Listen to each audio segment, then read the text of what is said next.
Alright everyone, welcome back to Brigandine, the Legend of Runersia. This is the Bestiary guide for the demon class in this game. Now, if some of you don't like demons or whatever, for this game, it is a part of the game. This is a game that incorporates a lot of different varied mythological monsters and stuff to be able to use on a battlefield, and a demon is one of those that you can actually use. Some teams have them to use against you, and sometimes you might use them against your enemies. But the demon in this game, basically starts from a demon to archdemon to Lilith. Now, the previous iterations had 4 different classes. Demon would turn into a Satan eventually. That was the second to final class, and then into a Lilith. And it would have a lot of different kinds of spells and skills. Here, what we kind of lose from this game at the final tier is the frost spells and the heal spells and all that. The Lilith really in this game just sticks to just straight up damage magic. That's all it really does. So let's look at a couple things here and see why you may want to have this on your team. Now, the magic cost is 85, right? Because we're going to look at this side of the screen because we're looking at the basic demon class here. We're just talking about the startup class, so let's talk about the demon first and all that. So this thing really just excels at growing MP and intelligence because it, that's what it does. Meteor Doom, Curse, Venom, that sort of stuff. So it doesn't really have a very high defense. It's quite low. Intelligence actually, kind of goes fairly well. It's actually pretty good. Mobility of 5 is pretty good. We got decent agility, so these things are kind of a little better agility-wise than angels are. So yes, they can dodge attacks, but I think the developers may have done some of this stuff due to the fact that angels can heal themselves, so they should if they get hurt. So demons can't heal themselves, so let them have their agility. Let them run around with agility and all that. So we're looking at a difference here between what we have right now. As you can see right here is my Lilith named Sarah. And we're looking at the difference between hit points right here. So the right hit points would be what it would be as a demon. And the left hit points here would be what it is right now as a Lilith. So the difference is about 60 points, right? So hit point wise, we don't really get a lot of hit points with this thing. Let's just be honest. The only thing it really does grow in, it does excel in, is the intelligence and the MP. That's about it. But the magic cost for the finale is 120.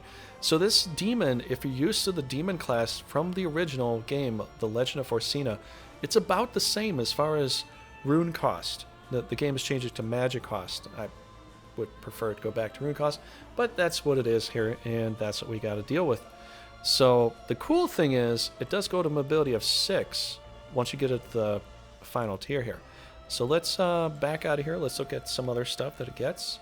So the demon has a basic evil spike, which in the original game it would hit you with a pitchfork. So I think that's where the name still sticks and comes from. But in this game it kicks you with its hooved feet and probably kind of slices you with its wings a little bit. So the demon does not get Meteor Doom. We have to actually cross some of this out here. Demon does not have Meteor Doom. It does not have dimension. It does not have gravity. It doesn't have these things. I don't have a basic demon here to show you, but this is all you get from the start is these spells right here. Okay. Just letting you know.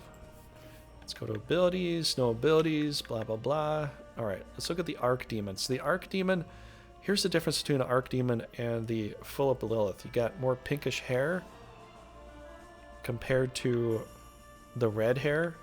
You go to like pinkish hair here. Magic cost 100. We have 146 MP, right? HP stays the same. Defense is 110. That's okay. That's normal. It's about average or so. 121 intelligence, so a little bit less. Mobility, a 5, and the agility. So not much to say about this really. It is a sky monster, so it's hard to hit it anyways because they're sky creatures. Sky creatures, the only thing that really hits sky creatures well are typically either wyverns, the wyvern class, and the centaurs. That's typically what can do a little bit more there, but we're looking at some of this here, and like I said before, we have to cross some of these things out because they're not here. And the one thing we got to cross out is Meteor Doom. The Archdemon does get to do Dimension, Gravity, Venom, and Curse.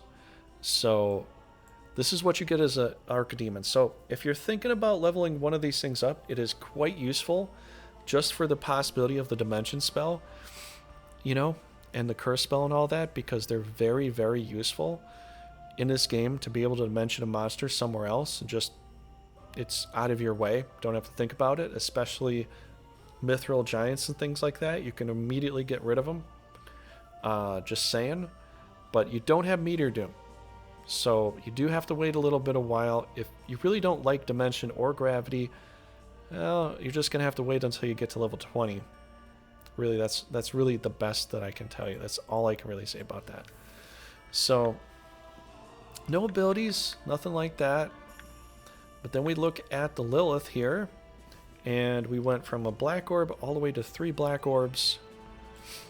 MP of this, which is quite generous. So there's a lot of stuff you can do with it. 120 defense. Agility 76, quite good. Intelligence, very good. And mobility is 6, plus it's always sky, obviously. But as far as this goes, there is no 4th tier. There's no item to move into 4th tier. 4th tier from the previous games was Lilith. And now they just kind of skipped one of the classes. And they just, you know, pushed it all in. Made it like a Thanksgiving dinner type of approach here. Just to kind of squish it in there. There are other monsters that do require items to class up.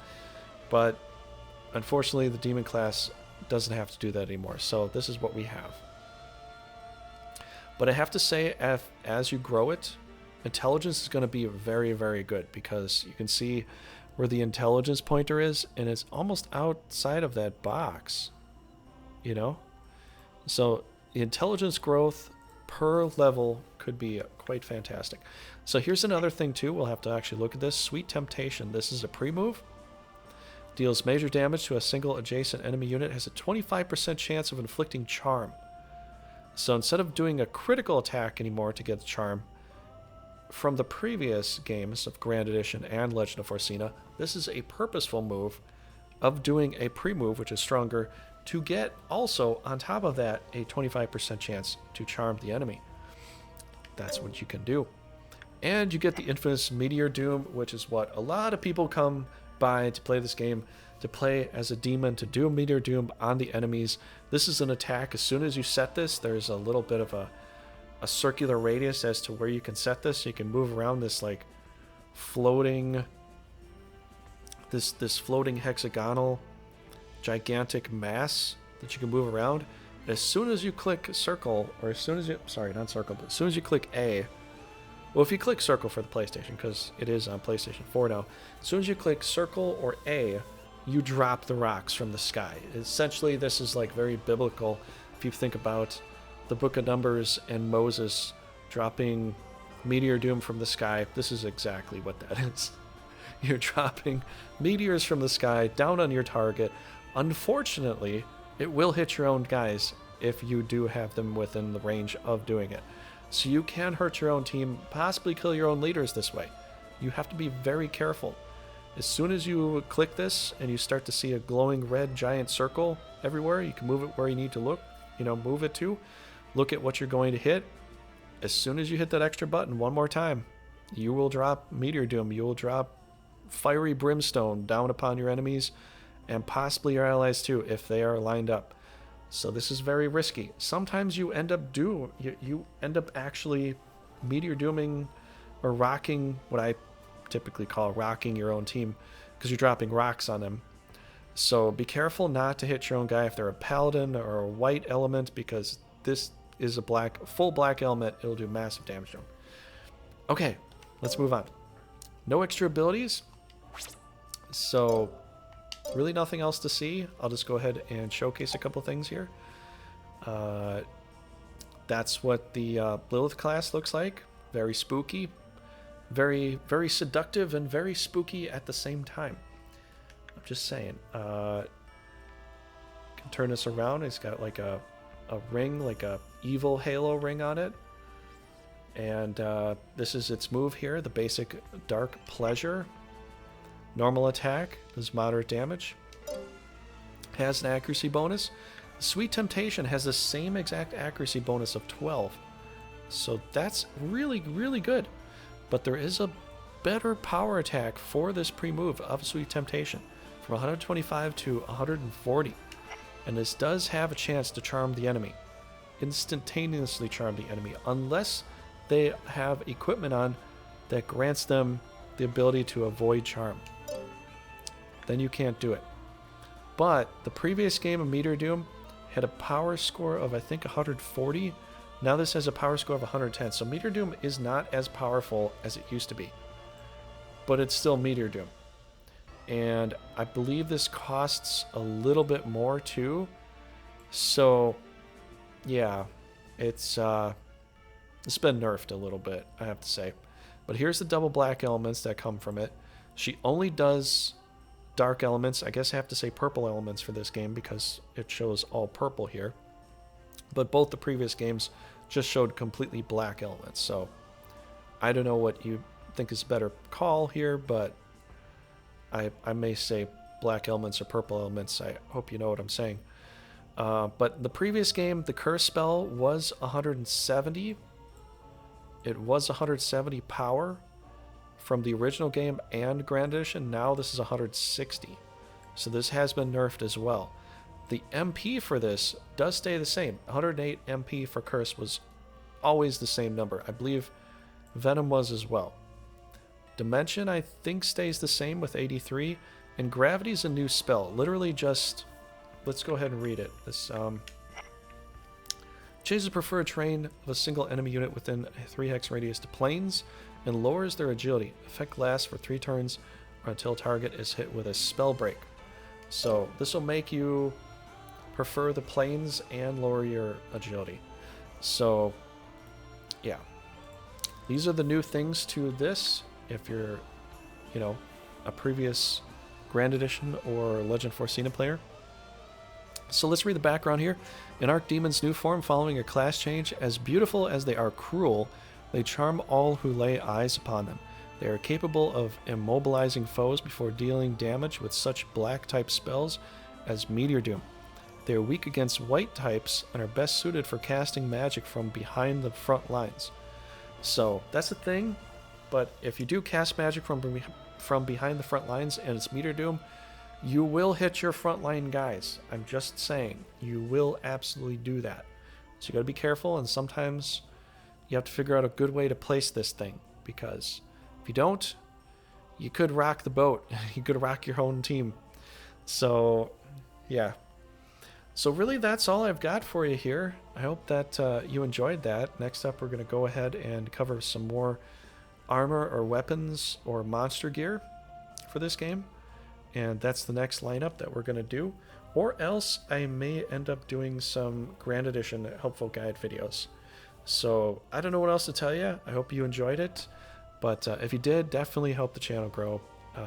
Do what you can. Like, subscribe, all that kind of stuff. And I will see you in the next LP or helpful guide video. Take care, everybody, and have a good night.